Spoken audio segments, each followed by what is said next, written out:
Hello, my name is Adrian Goldberg and welcome to the Byline Times podcast. The Byline Times, it's what the papers don't say, what radio doesn't report and what telly doesn't tell you. This time, has Britain officially become a police state? Now that might seem like an over-egged question, but here is the fact. Thanks to legislation introduced by Home Secretary Suella Braverman, officers will now have the power to restrict any protest that could cause, and I quote, more than minor hindrance or delay. Now, critics say this law was introduced by the back door. It was implemented through what's known as secondary legislation, which doesn't go through the same level of scrutiny as primary legislation. We're going to speak in a moment to Katy Watts, a lawyer at the human rights campaign group Liberty, who are challenging this through the courts. Before we do, though, just a reminder that the Byline Times podcast is funded by subscriptions to the Byline Times. That's our brilliant monthly newspaper, which combines the best of our online offerings with content that you can't read anywhere else. Get details about subscriptions over at bylinetimes.com. Welcome then, Katy. And for people who are not au fait with the background to this story, just tell us how we got to here. Well, there's quite a long and complex background to this legislative change, but it all started back in 2021 with the Policing Act, which came into force last year. And the government in that act gave themselves the power to amend the definition of serious disruption at a minister's discretion. And we were concerned when we saw that in the Policing Act, which, as was well documented at the time, contained wide-reaching new powers to control and limit protest rights. But we didn't see that power exercised initially. And then what happened last year and beginning of this year was that the government very quickly introduced another anti-protest bill, Public Order Act. And in the passage of that act, they tried to define serious disruption by this new definition that you mentioned at the beginning as any impact that is more than minor. And that amendment was debated and ultimately voted out of the bill by the Lords. Before the Public Order Act had even received royal assent back in April, the government had brought back the definition by way of secondary legislation using that power they'd given themselves a couple of years ago. And as you said, that really feels like trying to do it by the back door, something which has been explicitly rejected by Parliament. And yet the House of Lords felt that it could not overturn this legislation. It passed the law with regret, but it felt that it was not its constitutional place to overturn legislation of a democratically elected government. Yeah, I mean, that's the constitutional difficulty here, is that the Lords obviously have voted on this exact provision when it was part of the Public Order Act and rejected it. And this is the first time, we think, ever that something has been brought back by secondary legislation, which has already been rejected by the legislature, by Parliament. Obviously, as you say, the Lords had an opportunity to vote on it as part of the secondary legislation process. But that is quite a different process from the process that primary legislation goes through. There is less time for debate and scrutiny, no possibility of amendment, and there is a sort of constitutional convention that the Lords don't reject statutory instruments made by the government. And that's why in the debate yesterday, there were expressions of regret, but ultimately the Lords didn't vote it down because of that kind of constitutional convention and their role as the unelected upper house. But I think what we have to remember is that they did vote on it when it was brought forward properly as primary legislation, and they rejected it. Just talk us through, in practice, what this law will mean and why you as Liberty are now challenging it through the courts. So the new definition will mean that the police are able to take into account any impact of a protest that is more than minor on the community.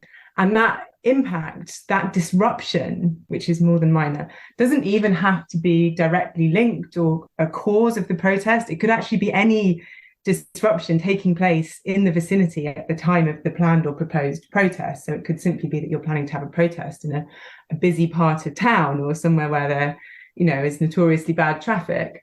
And so what it means really is that the police are going to have almost complete discretion over the limits and controls and conditions that they can place on protest, because they'll be able to take into account such a wide range of potential more than minor disruption that they'll be able to impose conditions which could limit the numbers of people able to attend the protest. It could reroute marches, require protests to take place in different locations, maybe away from the sites of power that they're directed at.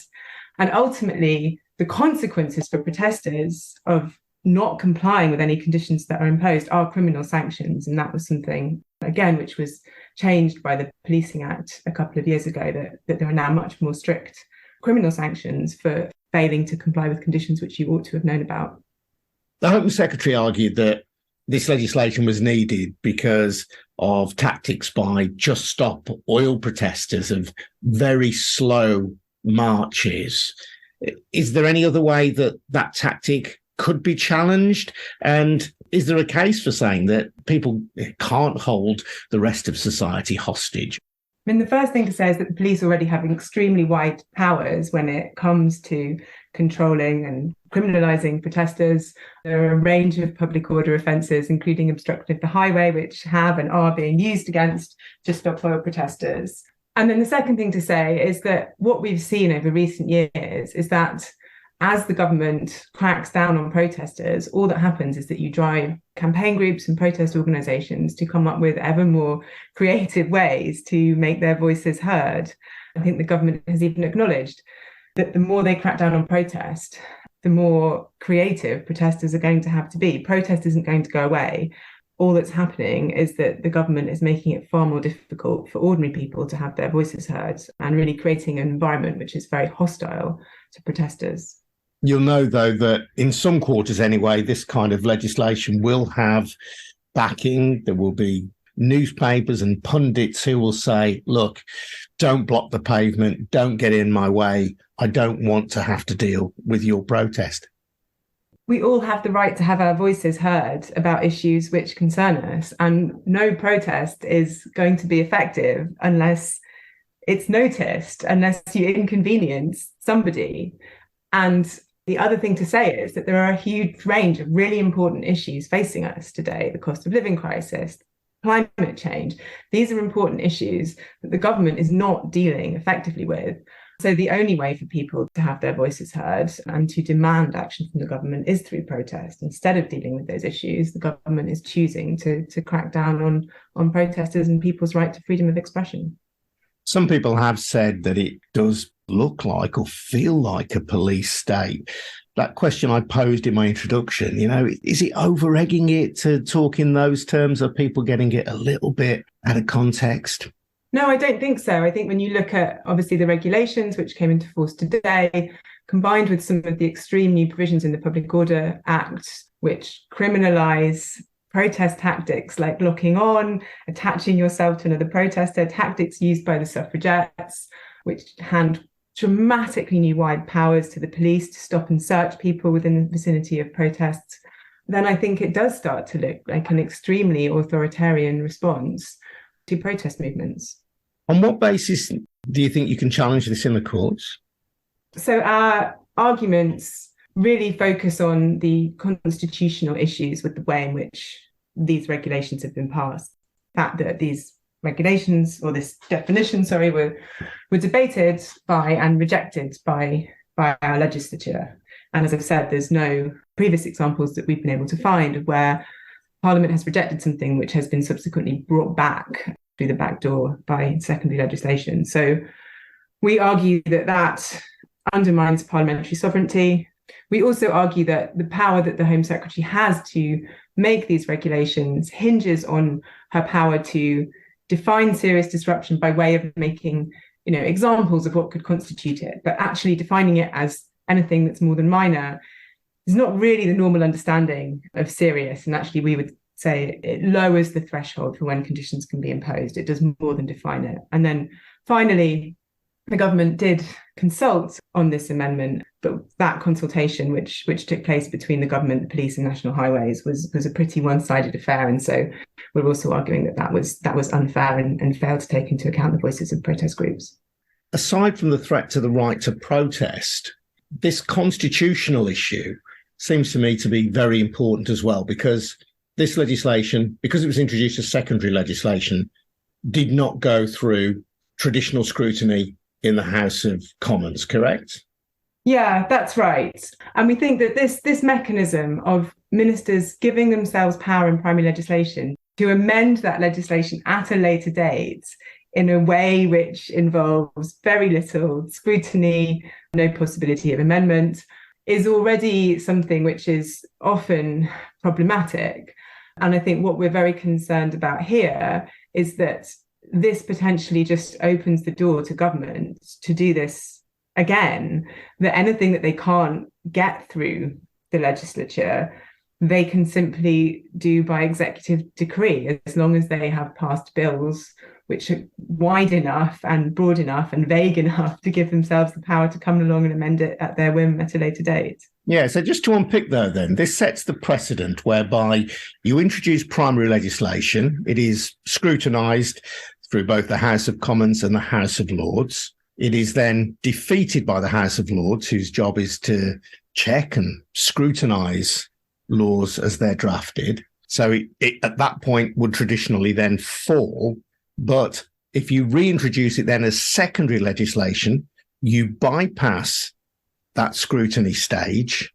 And because the Lords feels that it cannot object to something that has been put forward by a democratically elected government, at the second attempt, you get it through. So if it can work for laws around protest, it could, in theory, work for anything that the government wishes to bring forward. It seems to me, bypassing the role of Parliament itself.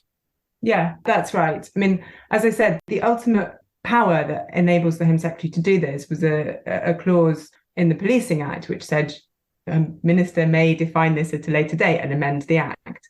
And the precedent that could be set is exactly that as long as Parliament is passing vague pieces of legislation containing clauses which allow ministers to come along and amend the meaning of that legislation at a later date, then things which they can't explicitly get through Parliament, they can do so by what's essentially an executive decree at a later point.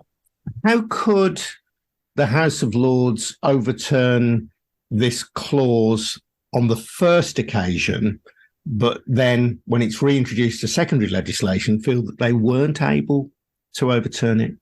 As I said, I mean, there was an interesting debate last night, and not all Lords agreed that they didn't have the power to reject it. But I think ultimately, as I said, constitutional convention is that the Lords don't reject secondary legislation. And that's because secondary legislation is usually used to fill in the gaps in primary legislation, to make, detailed regulations about the meaning of things. And what this clause does is, although it's a definition which really fundamentally changes the meaning of that piece of primary legislation. So actually it goes far beyond what secondary legislation is usually used for. But because it's been done by secondary legislation, the Lords felt that they had to abide by that constitutional convention and not vote against it. Katy, thank you so much for explaining that. We shall see what happens with your court action as well. That's Katy Watts, a lawyer at Liberty. I'm Adrian Goldberg. This has been the Byline Times podcast, produced by We Bring Audio. Don't forget, the Byline Times podcast is supported by subscriptions to the Byline Times, our brilliant monthly newspaper. Get details about how to subscribe over at bylinetimes.com. We'll see you again very soon, but for now, thanks for listening and goodbye.